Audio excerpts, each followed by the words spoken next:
Jerusalem Talks ND, a series of conversations organized and recorded by the University of Notre Dame with the purpose of amplifying the unique encounters that are made possible through the initiatives and presence of the university in Jerusalem and the region at large.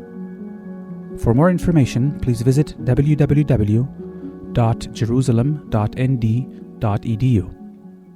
Hello everyone, my name is Daniel Schwake and I'm the Executive Director of the University of Notre Dame at Notre, the campus that houses both the Ecumenical Institute for Theological Studies and one of the global gateways of the University of Notre Dame. On behalf of the team, I would like to welcome you all to the third episode of Jerusalem Talks ND, a series of conversations organized and recorded by the Gateway with the purpose of amplifying the unique encounters that are made possible through our various initiatives. Tonight's discussion continues a series of conversations that were hosted by our faculty member, Avrum Burg, turning the flashlight on the different identities of Jerusalem, aiming to understand how people within these identities reflect on the common realities and challenges. Some of these identities might seem homogeneous from the outside, but a higher resolution reveals not just nuances, but also strong diversion and controversies, as well as commonalities with other seemingly different identities. There is no reason for this to be different for the Jewish-Israeli identity, the identity that tonight's flashlight will turn to. As everyone else in the room, I'm also curious to know where tonight's discussion will take us exactly. That obviously depends on Avrum, mostly. One thing is clear, that our speakers, uncle and niece, Avrum Burg and Shira Ben-Sasson Furstenberg, do not only care to bridge the differences within the Israeli Jewish identity, but are also aware that a much larger abyss lies between the Israelis and the Palestinians, an abyss that only the humanization of the other, or the rehumanization of the other, will start to fill. I would like to recite a quote that is from Rabbi Cook, that Shira herself used in one of her speeches that I found on the web, that I believe brings the efforts of rehumanization that Shira is leading, puts it on to the point. Rabbi Cook is considered to be one of the first religious Zionist thinkers.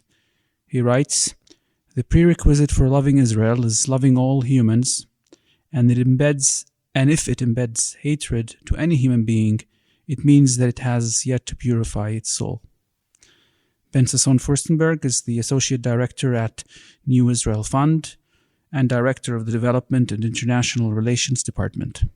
She previously served as the Director of the Jewish Pluralism Watch, iRep, Israel Religious Expression Platform at the Jewish Federation of North America, and worked at the Knesset's Research and Information Center.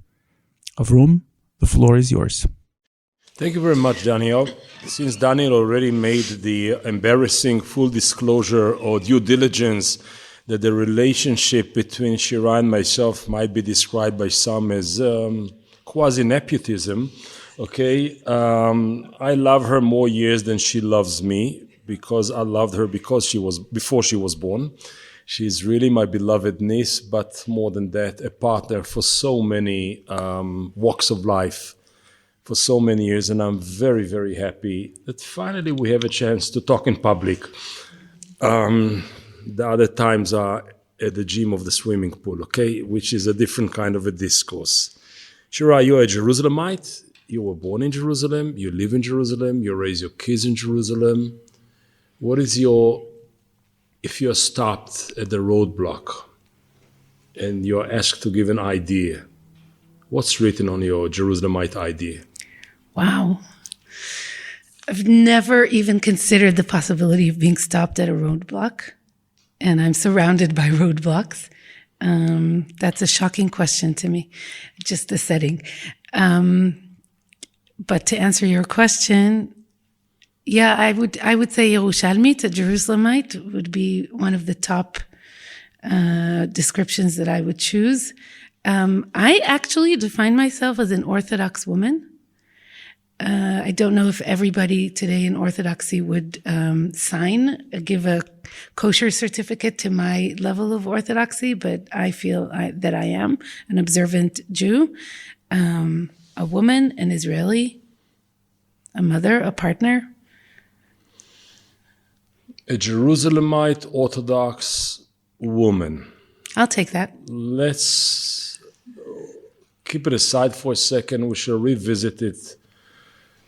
It's when you give 5 different definitions, it means that one of them is not enough, right? Your sister says, my mother, that if you buy someone a birthday present and it's comprised of many different little presents, it's because you don't feel that one of them was enough and that you better choose one that is really good. This is why and she bought me 20 in the last birthday. And she says she takes it, actually not very characteristic of her, she says she takes this from the biblical interpreter Rashi, that when he brings more than one explanation to a verse, it's because he doesn't think one of them was good enough. So when you have a compiled identity, what is not sufficient in each and every one of them? Jerusalemite, woman, and Orthodox? It means it's sort of banal to say, but it's supposed to represent complexity, right? It's supposed to represent the fact that it's very hard to narrow us down to one definition for our identity unless we are willing to say the broadest definition for our identity. I suspect you may answer, if you were asked that question, you may answer, I am a human, I'm guessing, which didn't occur to me as, I mean, you either go really broad or really narrow with a lot of little ones. I'll tell you why I emphasize, why I dig so much. We had here before on the same chair 2 different individuals, Father David Neuhaus and Sari Nusseibeh. One is a theologian, the other one is a philosopher, and they both belong to a kind of a minority in Jerusalem, the Christian minority, which is a minority within the non-Jewish minority, and Sari Nusseibeh, the Palestinian minority amongst the Jewish majority of the city. And here you come, and you are a kind of a minority within the majority. So let's start with, what does that mean for you as a Jew to be a majority? It's nice. It's nice. It's nice to be privileged. I won't deny it. It's when you asked me what if you were stopped at a roadblock. I never consider being stopped anywhere in my homeland. And it's nice to feel like you can go everywhere and own everything. It's probably even nicer when you're a man, because I still feel that there are places I can't naturally walk into, being a woman, but it's nice to have privilege and it's nice to be part of the majority in that way.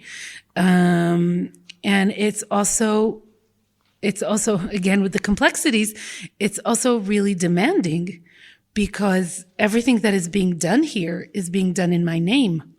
On your behalf. Yes, on my behalf, assuming that I prefer it this way, assuming that it represents my religious belief and my national belief. And just yesterday, a friend shared, you will not believe this, and I'm really sorry, it's like uncomfortable to hear. A friend shared a news piece about a man who was being buried in the Jewish cemetery in the city of Nahariya up north in Israel. And since that man was uncircumcised, they circumcised the body.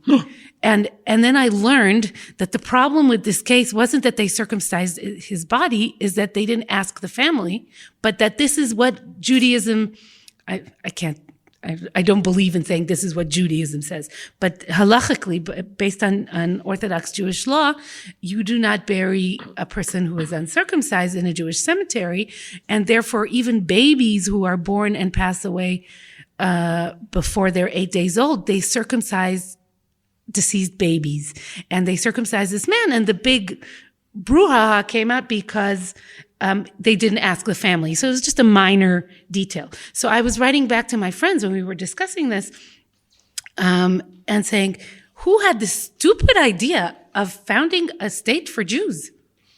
It's like, we can get to ridiculous measures if we run this state based on Orthodox traditional Jewish law. We get to crazy acts.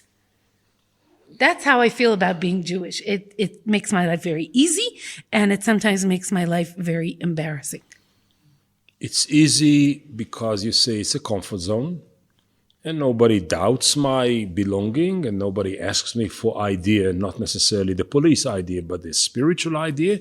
But on the other hand, things that are done by the Jewish collective or the Jewish official are not necessarily matching your value system. So within the three components you put on the table, the Orthodox element by itself is full of contradictions. Yes. Can I assume that there is another contradiction, that Orthodoxy stands whatever it is, but it's supposed to be quite conservative, be it religiously, be it traditionally, be it culturally. Yeah, small c conservative. Small, yeah. Not conservative like the conservative movement. No, but conservative like very... traditional and yes. Alt-C, alt-conservative, and then being a woman. Yes. Because the role of the woman in the Orthodox paradigm is not necessarily what you are if you just isolate the woman element of your identity. So who are you as a woman, and how does it collide with your orthodoxy? I am a woman who is pushing the boundaries of her own circumstances and community as far as I can take them. And I do that together with men and women who are my partners in this journey. And it's been my life's journey. And you know it. It's been my life's journey to fight, to stay within.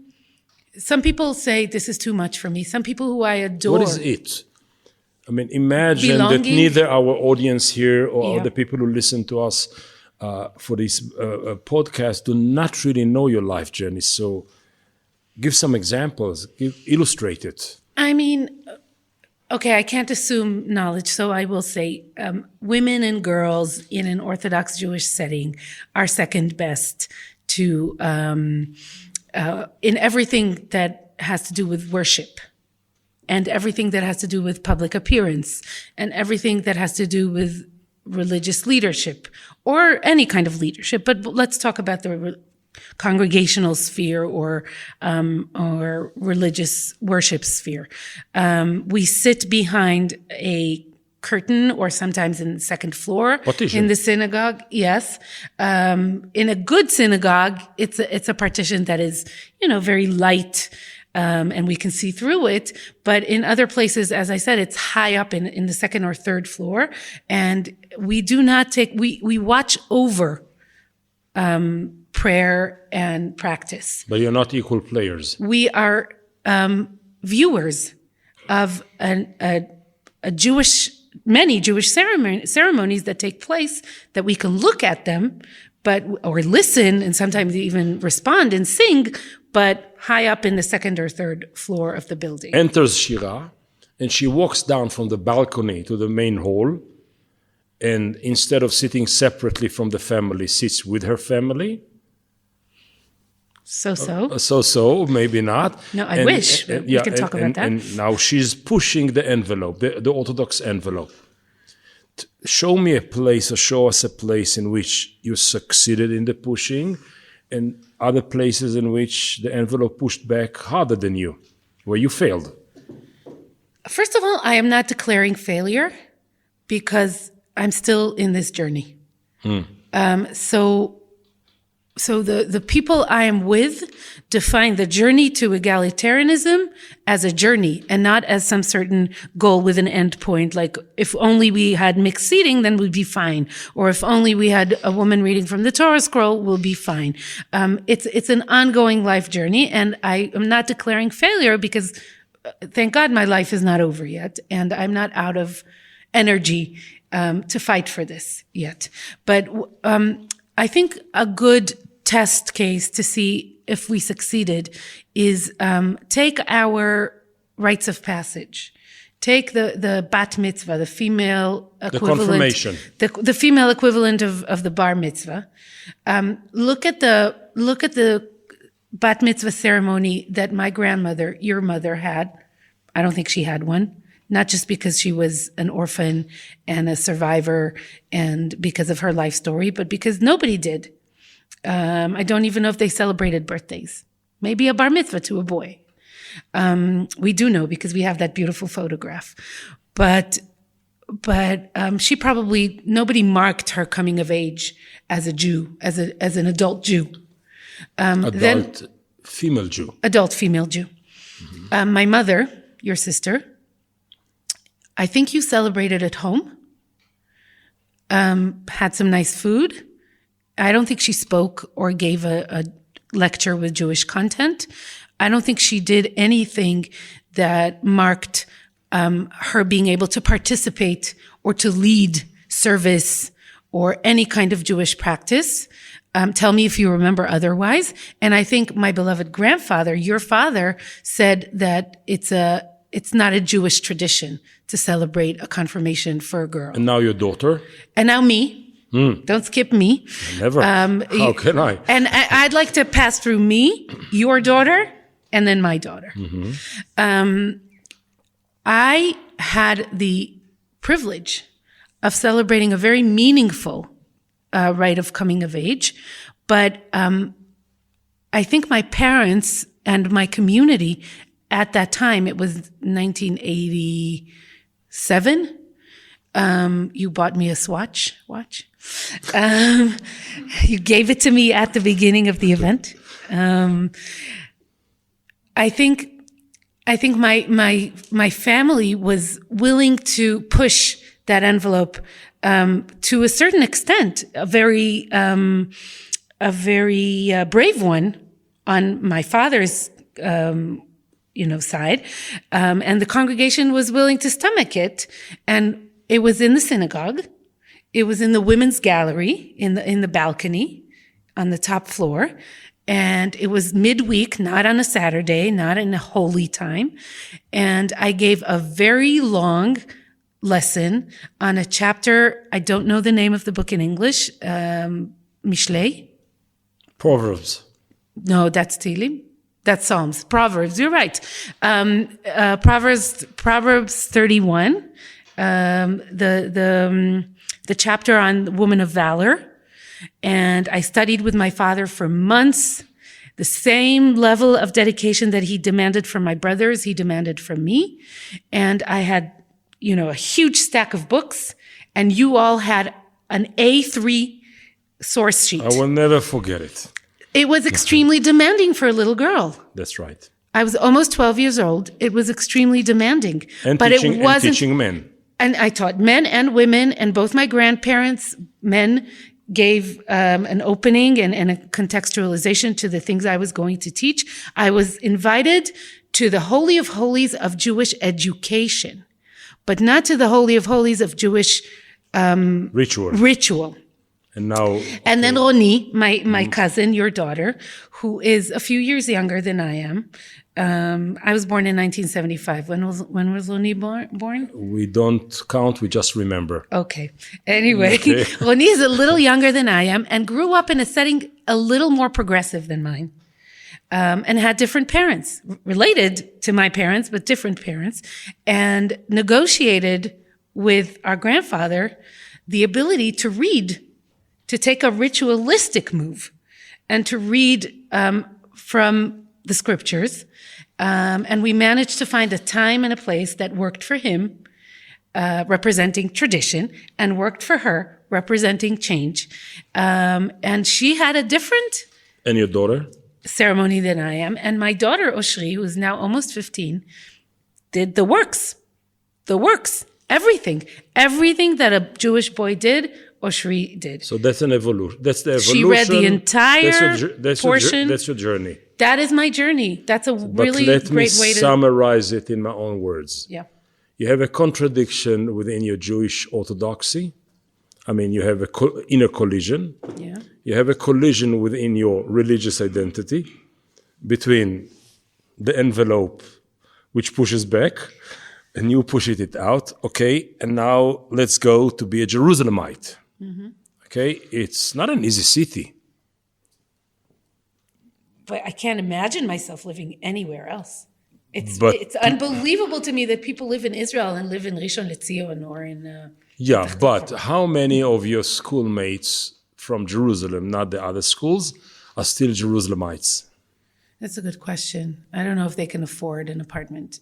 Yeah, but that's not the reason. I mean, that's one of the reasons. Many people of your age group and your generation simply exiled from the city. No, my friends live in the territories. Okay. I went to school in the territories. Half of my class was from Gush Etzion, from the Etzion block, very close to here. And most of them have beautiful houses, beautiful gardens, and many more children than I do. And they live in the territories. Yeah, but nonetheless, Jerusalem emptied itself from a component that once was very characteristic of it, the Jewish Jerusalem, and this is the liberal component. Yes. I mean, Jerusalem of my childhood, the Jerusalem of a generation or two ago, was much more universalist, open-minded, heterogeneous. And Jerusalem of nowadays, what you describe here as your way of life and the people you love, you live with, is experimental Judaism and experimental Jerusalem, but not mainstream Jewish Jerusalem. Yes, you're right. I live in a bubble. I live in a bubble, in a geographic bubble, in a sociological bubble, in a religious bubble, in an educational bubble. I live in the south of Jerusalem, which is the most progressive place with the most experimental options in Judaism, maybe only competing with Manhattan or Upper West Side, the Upper West Side yeah. or Riverdale. Yes.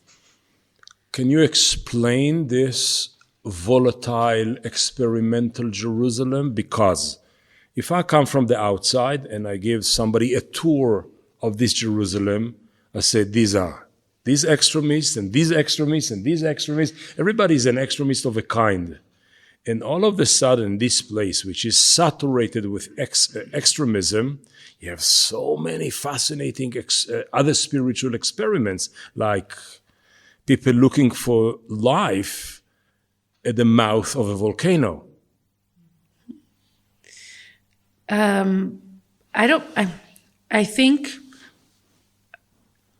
don't know if our audience are you all American? Are they all American? Some of them, all of them are American, some of them are even human. Yeah. I respect that. Yeah, okay.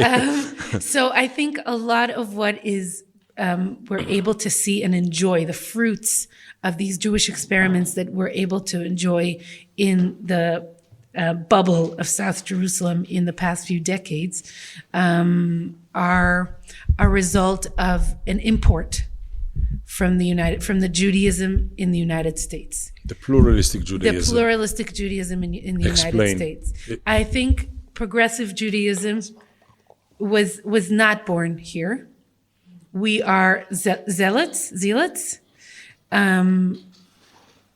As you explained, Jerusalem is saturated with extremists of all kinds.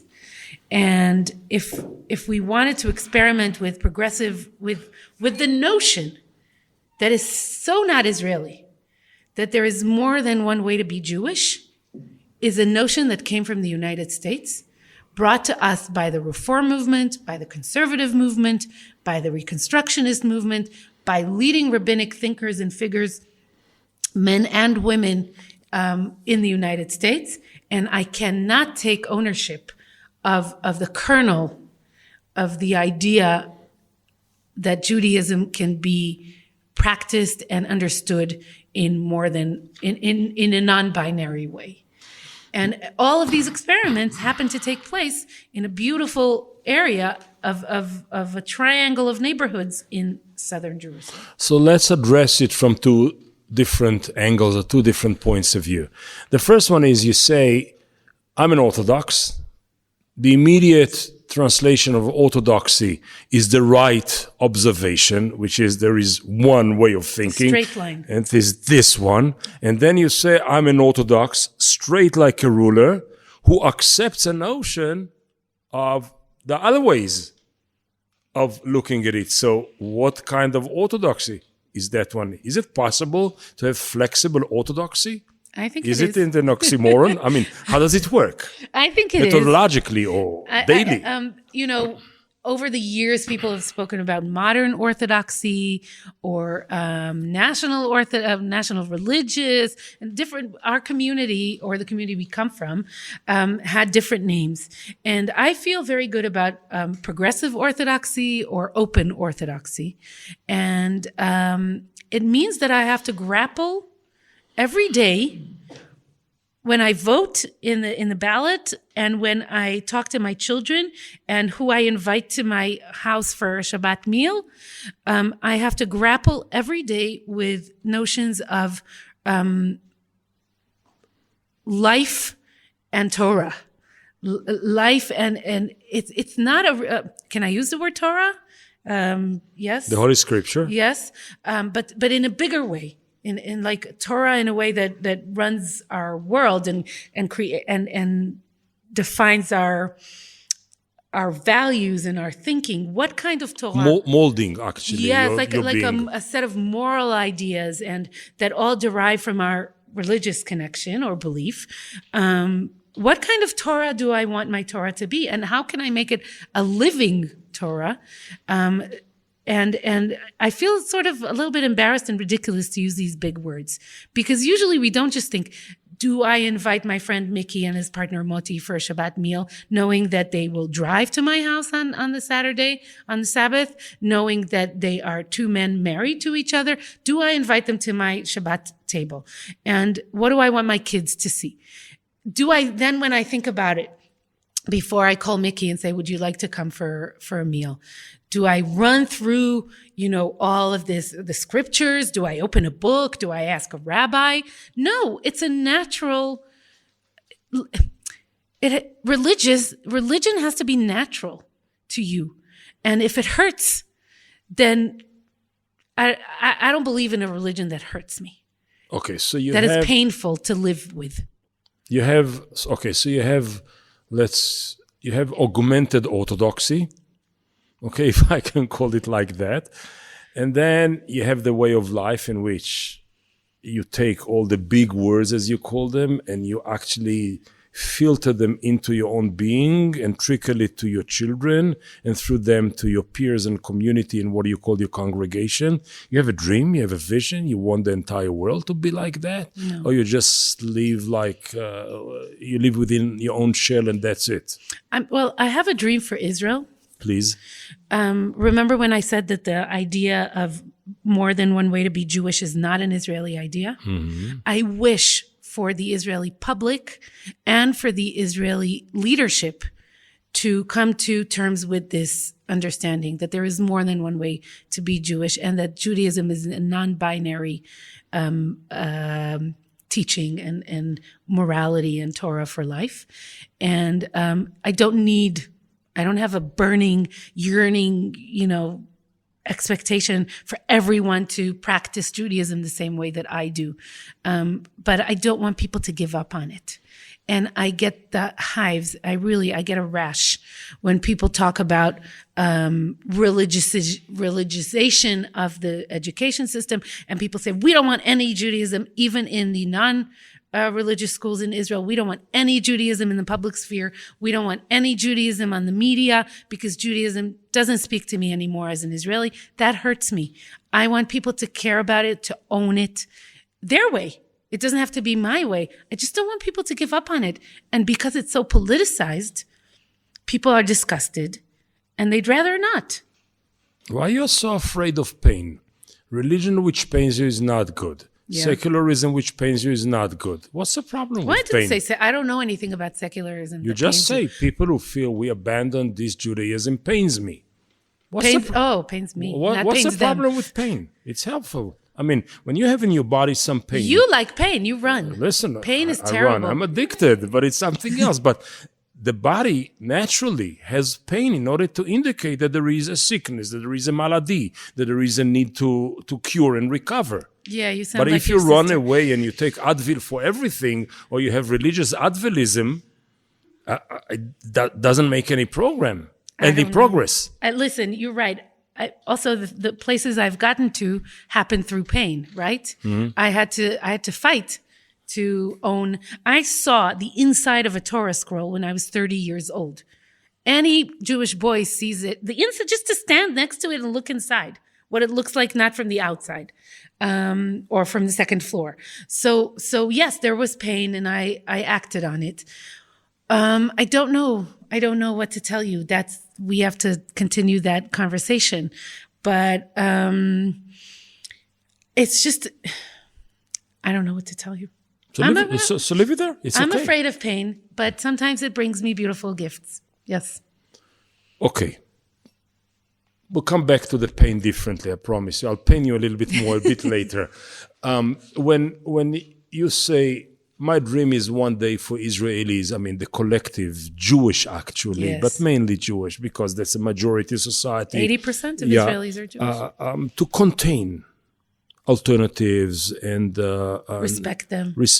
and contradictions, etc. Who are your adversaries? Because you ask many individuals, say, yes, I tolerate you, whatever, but who are your adversaries? I don't want them to tolerate me. I want them to opt in. Okay. Who are the adversaries of this philosophy, of this approach in Jerusalem or in Israel at large? There's one single camp. And it is not the ultra-Orthodox camp. It is the mustard. It is what we call in Hebrew chardal, the nationalistic, ultra-religious. Ultra-national, ultra-religious. Yes. Today, they own the national religious camp in the Knesset and in the religious educational system. They are the rabbis. They are the teachers. They are the members of Knesset. They stole our name. And they are, in my opinion, the most dangerous sector in Israeli society because they are ultra-religious and ultra-nationalistic. They are dual fundamentalism. Yes. Okay. And it's like a package deal. It's all in there. The concepts on the way they think on gender equality and on Jewish-Arab partnership within the state of Israel and and the way they look at the occupation and the way they think of this country and the way they think of on global warming, everything in there. I can't think of anything that we see eye to eye on. Though you go to the same synagogues, you pray the same prayer. We do. Yeah, Similar, okay. close, yes. Many of them are our members of the same families. Okay, very close ones. Extended somehow. family, yes. Yeah, okay. Your cousins, not my cousins. Yeah, sure. My family, your family. Okay, and actually here, what you describe, they are the main adversaries. Is it a split that is possible to bridge over, or is it actually a civil? It's a war. It's a war. It's a Cold War. It's a war. I really wanted to make it work with anyone, but I cannot see how to make it work with them. And they do not even look at my general direction.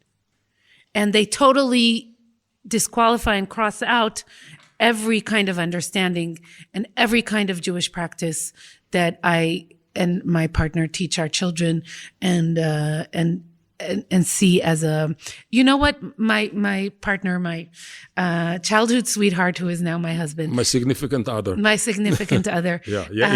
Yair is a professor of Talmud. He is currently the head of the Talmud is the corpus of Jewish studies of hundreds of years since the end of the Bible. Yeah, the post-biblical, yes. He's a serious dude. He loves his work. He actually is very interested in the way that early Christianity and Second Temple Judaism correspond and influence each other. He's so serious that every now and then he even smiles. That's true. Okay, go on. And like my mother says, he's serious like pneumonia. So yes, she's a doctor. So she. Yeah. I think they even disqualify the way he teaches the Holy Scripture.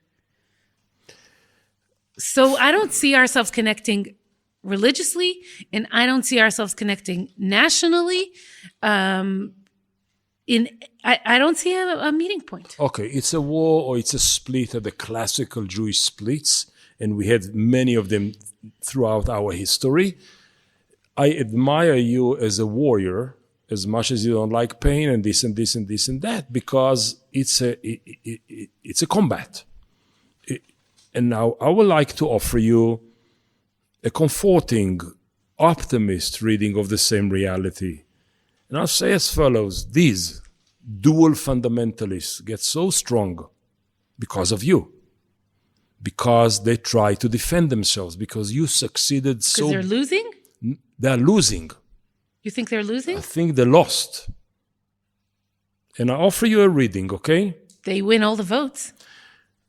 Votes are like fragrance. Nice to smell, not very healthy to drink. Very fluid, very, very rapid, kind of dune stability as a dune. You look at the rise of these fundamentalists, by the way, not only in Judaism, same in Christianity, especially in North America and in Islam, etc.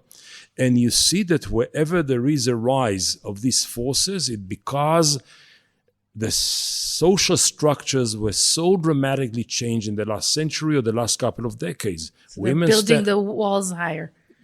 They were defeated because they have gays and lesbians at home, because they have feminists at home, because there is a demand for equality at home, because there is secularization at home, and they try to close the window after the light actually illuminated the room. That's beautiful. I'll take that. But I don't think we're winning on the nationalistic level.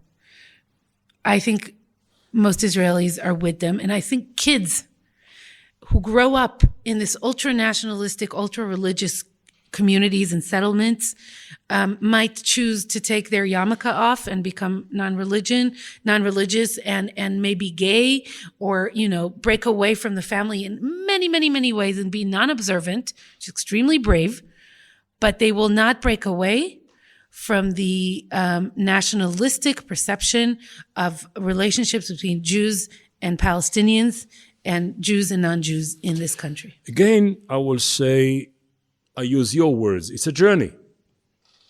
It's a journey. Your grandmother, which happened to be my beloved mother, did not believe that there are Jewish gays. Forget about observant and religious one. How do you know? I spoke with her about it. Really? Yeah, it was a funny conversation. I was one day in San Francisco, very early on, early 80s, and I told her, what did you do today? I went to meet my friend Brian. What does he do? He's the president of the community. What is on the community agenda? She asked. I said they doubled the budget for HIV beds at the San Francisco hospitals. She said, what is HIV? AIDS at the time. I said, this is the malady, the sickness of homosexuals. They said, she said, what are homosexuals? I said, people of the same sex, yada, yada. He said, they're not Jews like this, so why the Jewish community contributes money to that? Okay? And the agenda changed, the environment changed, and a lot of things are so different from generation to generation. So first, it begins with tolerance at home, tolerance which is close to you, tolerance which imposes itself on you.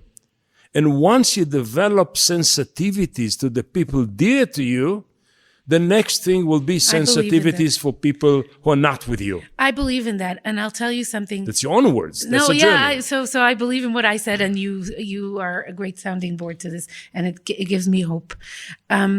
We founded a synagogue I think 2006. We broke away from our regular traditional Orthodox synagogue and founded a synagogue that is a partnership one, where men and women lead the prayers. We sit separately.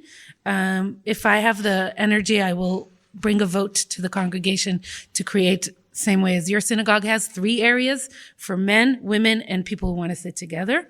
But I need to muster the energy to do that and fight with my friends. And we don't like pain. I don't. But I may do that. But we founded that synagogue, and it was a breakaway from our old synagogue and very, very different to the way we grew up. And we didn't have a Torah scroll. And you can't read on Saturday when you read from the Torah, you can't read from a printed version of the Bible. You need the scroll. Yeah. And it's very expensive. And we didn't have one, Many synagogues, you walk in, they opened their Arch. The arch. The ark. The ark. The ark, and you see like 15 Torah scrolls in there. And just to imagine the cost of that thing and the dead animals needed to write it and whatever. But we didn't have one. And we used to borrow one for 3 years. And you can't just pick up a Torah scroll and take it home. 2 people have to take it. You have to put it in a respectable place. It's a process. It's a whole big deal when you don't have one and you need to bring one every Friday and give it back every Saturday night. And we were borrowing one from the Hartman Institute for 3 years. One day, I went to march with my friends in one of the first Jerusalem gay pride parades. And we were walking up King David Street. And the woman who founded the lesbian Orthodox organization in Israel, it's called Bat Kol. Her name is Abigail Sperber, and she's an amazing person and the daughter of a very prominent Professor Rabbi, religious intellectual and theologian. Yes, Daniel Sperber.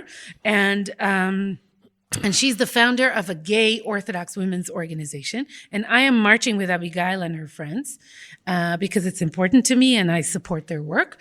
And Abigail's brother, David, is marching too because he's there to support his sister and her friends. And we're walking up the King David Street. And he says to me, Mazel Tov, congratulations. I heard you started a new shul, a new synagogue. And I said, yes, thank you. And he went to yeshiva with my husband. And he says, do you have a Torah scroll? I said, no, we borrow one every week. It's quite a pain in the neck. And he says, well, my father, the prominent Rabbi Daniel Sperber, is now involved in bringing dozens of old Torah scrolls from congregations in Europe that perished. And they're bringing the Torah scrolls, saving them and bringing them to Israel, renovating them or fixing them and giving them to congregations. And they're all stashed at Echal Shlomo near your childhood home. And they're going to hand them out. Why don't you reach out to him and ask for a Torah scroll for your new egalitarian synagogue? And here we are in the city of Jerusalem. At the Pride Parade. Marching at the great gay Pride Parade with Orthodox gay people. Discussing this new egalitarian partnership synagogue and its ability to operate and worship the way it needs to. And it would have been a perfect ending to the perfect story to say that we managed to get a Torah scroll through David and Abigail's father, but we didn't. I wrote a really beautiful letter saying that we need one and we'd love to get one. We never got an answer. So we didn't get a Torah scroll that way. But I think it's a way to look at how only in Jerusalem. Only in Jerusalem, everything can connect, and it can all happen by observant people. So stop here for 2 seconds, okay? You're a woman, you're a Jerusalemite, you're an Orthodox. We covered some problems, minefields in all of them. You're also working in an institution organization which in the eyes of many is the Trojan horse, well poisoners, stabbing the back of the nation called the New Israel Fund, which is, I would say, the infrastructure organization which built and supports the entire liberal civil society in Israel. How does that sit together with your religious identity? Because, let's ask, at office, when you walk in, are you the only observant individual there? Of the only? No. There's actually someone in finance who is even more. But she doesn't do content. So you do content. Yeah. So actually, your professional life and your spiritual life, do they collide or are they complementary? They are the same. They're the same. They are the same. It is such a privilege to have a job that is the core of yourself. I can't imagine working for something that I don't believe in. And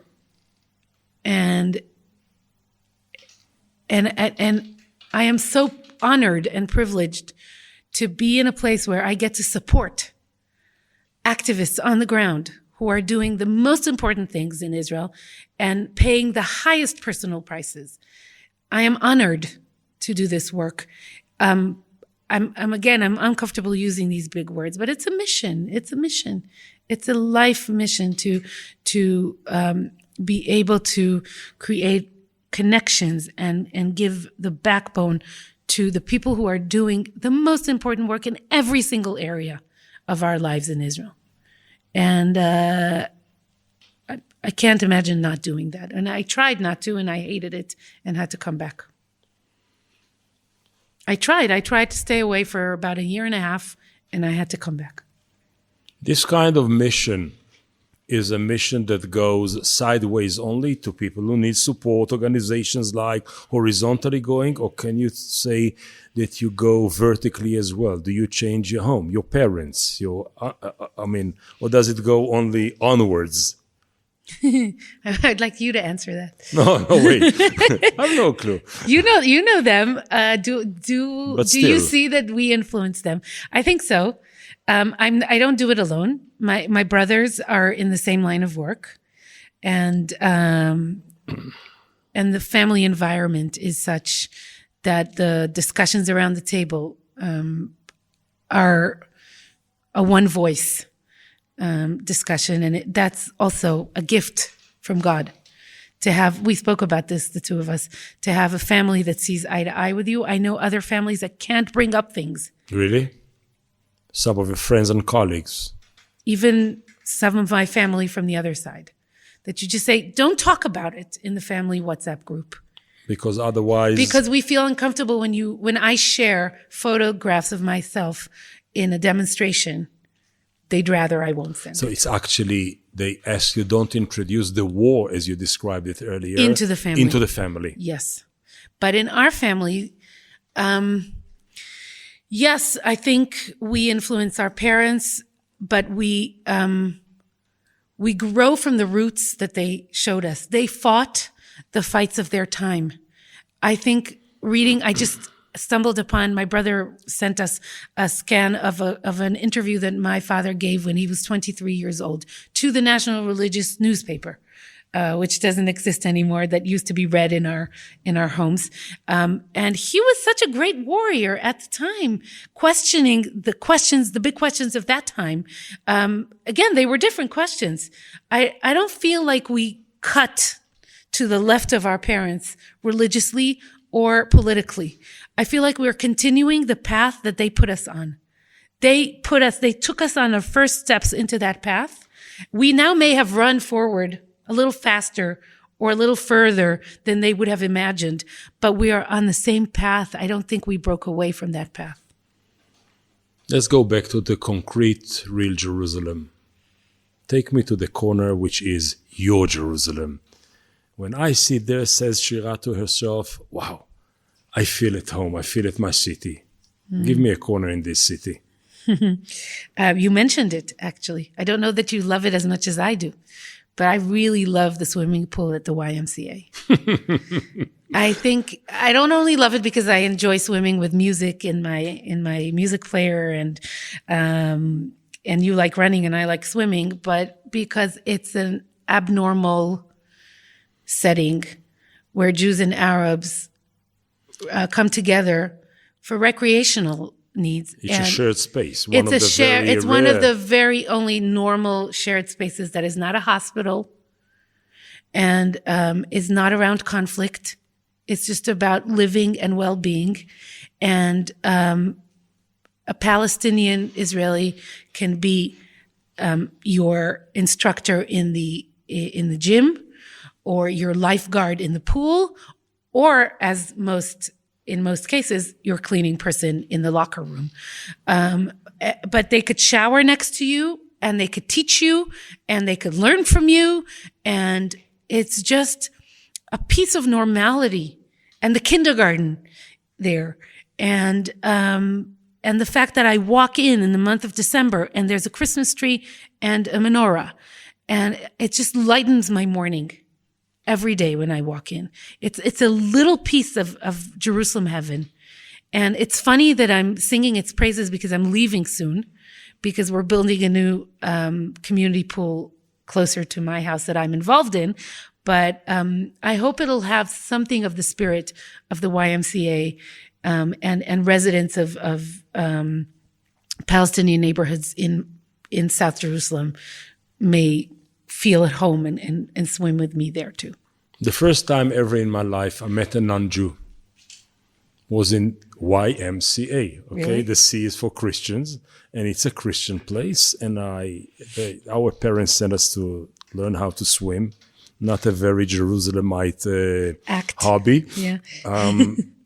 And my instructor, as you said, was a non-Jew. It was fascinating because one afternoon I went there for a swimming pool. The next afternoon I went to my rabbi's home to study at a traditional rabbinical way. And it was very, very, very interesting. But nonetheless, I would like to wrap it all together, okay? I don't envy your complicated identity, but I admire it. Mine is very simple, as you said. I don't think yours is simple.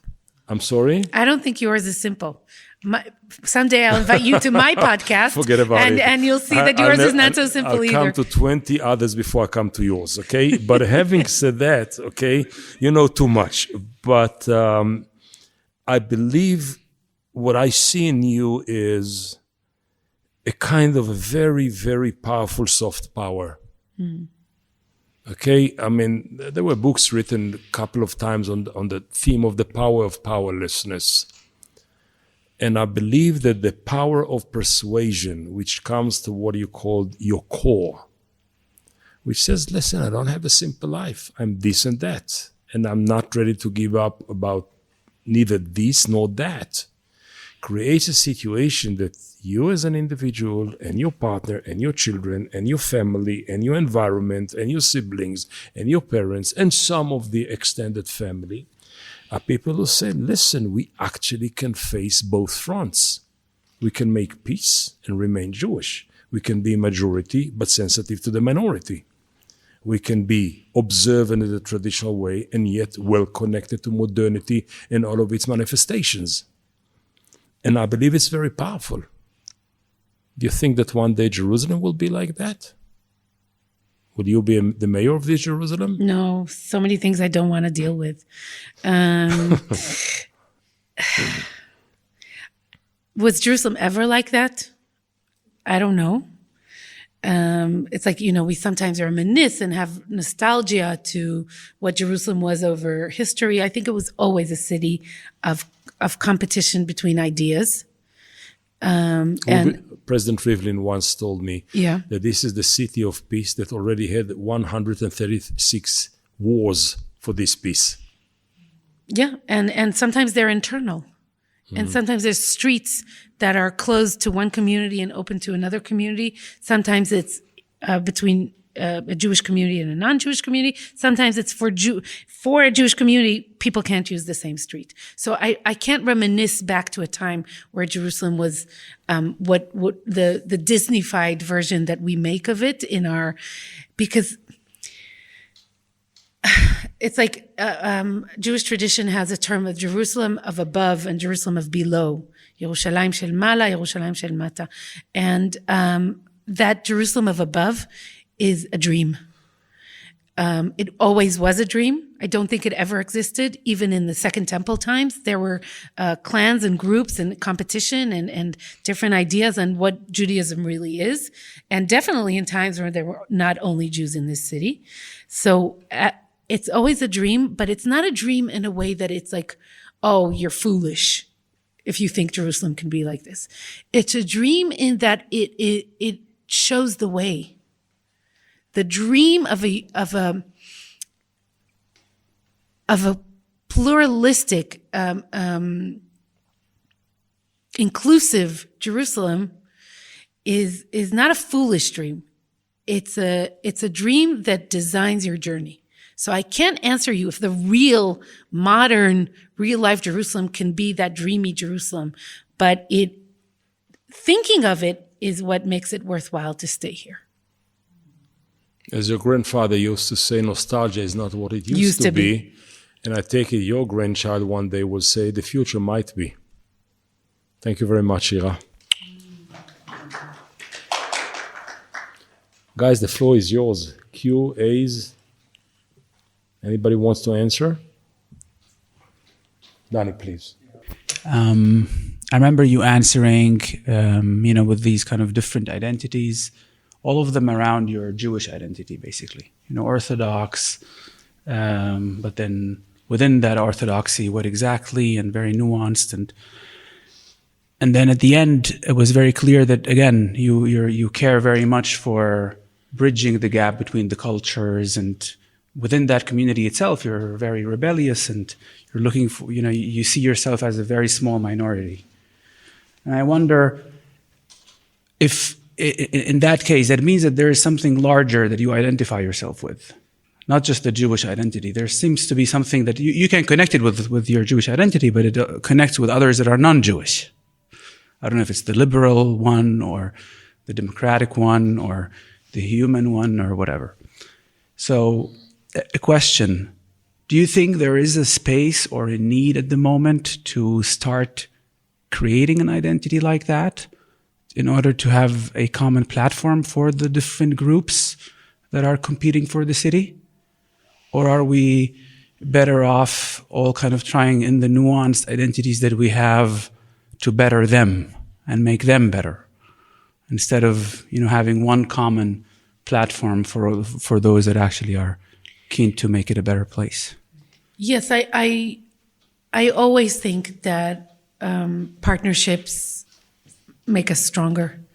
And although my sort of what I carry on my back is very Jewish, and what I bring to the table will always be very Jewish, that table has to be enriched by what other people bring to that table.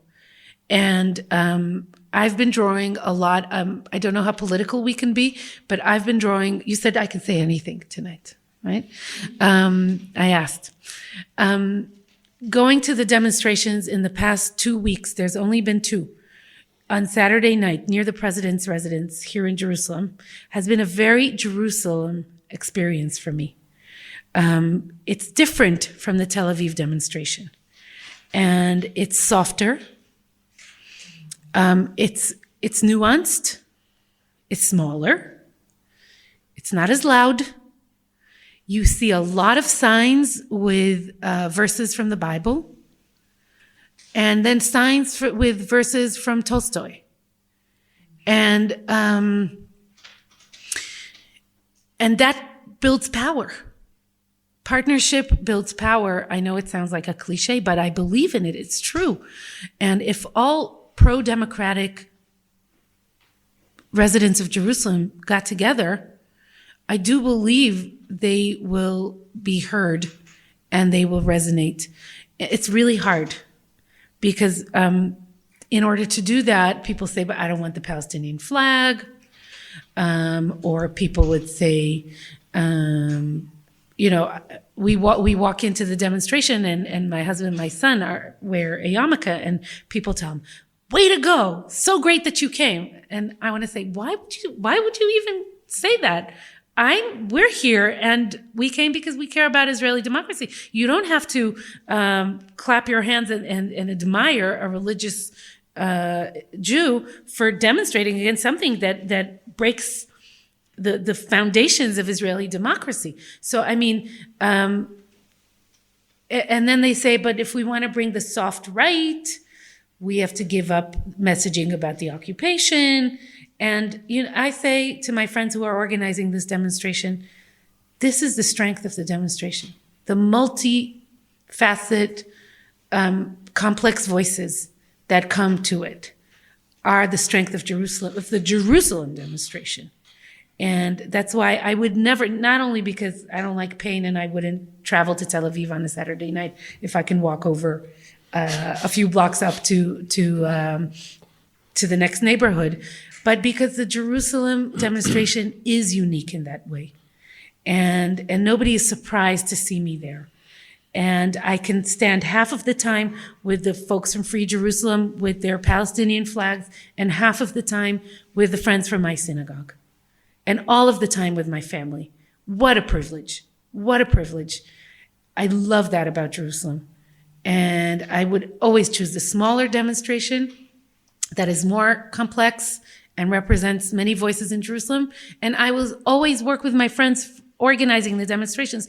I have spent this week in trying to find Palestinian speakers to come to speak at the Jerusalem demonstration because I don't want it to be that soft.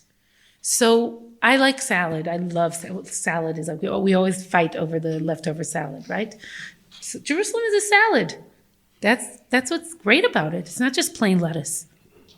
I mean, everybody's chopped. Yes. True. Who else? Please, come over.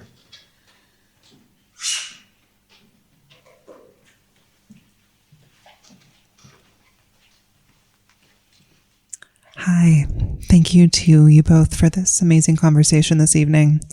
Thinking about Jerusalem as a salad and thinking about your personal history in the city, personally, professionally, as well as a practicing Jew, what is the role then of sort of allyship of visitors to the city?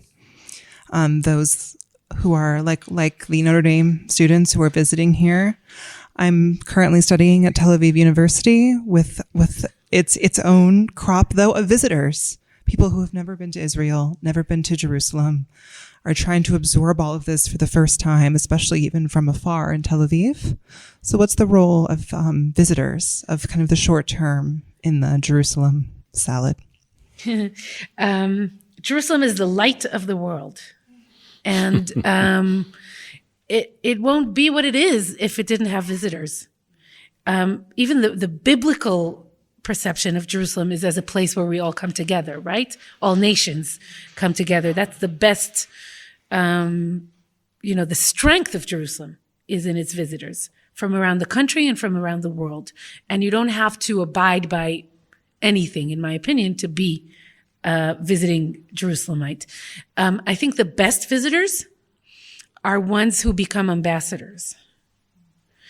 I think if you visited Jerusalem and, I don't want to trash Paris or Prague or London, but you visit these places, and I don't think you become an ambassador of London after visiting London. But I think if a visitor of Jerusalem carries some sort of a message of complexity and talks to people about what they saw here and who they met here, and that it doesn't always what it seems like from afar or from watching the news or from reading the Bible. People can have a very limited perception of Jerusalem. And because it is so complex and you've experienced it, you can be ambassadors of Jerusalem to the world and say, I have been on the ground. Here is how complicated it is. And here are things that come together in Jerusalem. And you said allyship. So to be an ally of Jerusalem, to be an ambassador of Jerusalem, is to carry the message of allyship outside and to say Jerusalem is not what you think it is, or is not one-dimensional.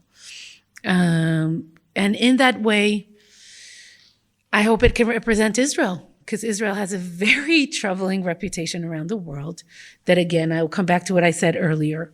Things are done in our name that we are not comfortable with. And if you go out and carry a message of complexity, a message of peace, a message of coming together, a message of a long-haul struggle, and say, this is me speaking to you as someone who lived in Jerusalem, that's powerful. Then you're a little piece of Jerusalem that's floating around the world. It's great. Anybody for ambassadorship? So that's about it, my dear. Thank you very, very much. Toda. Now, the only mission left for you is to be the ambassador of the Notre Dame tour for the rest of Jerusalem. Thank you very much, Shira. תודה רבה. Thank you for listening to another episode of Jerusalem Talks ND. For more information, please visit www.jerusalem.nd.edu.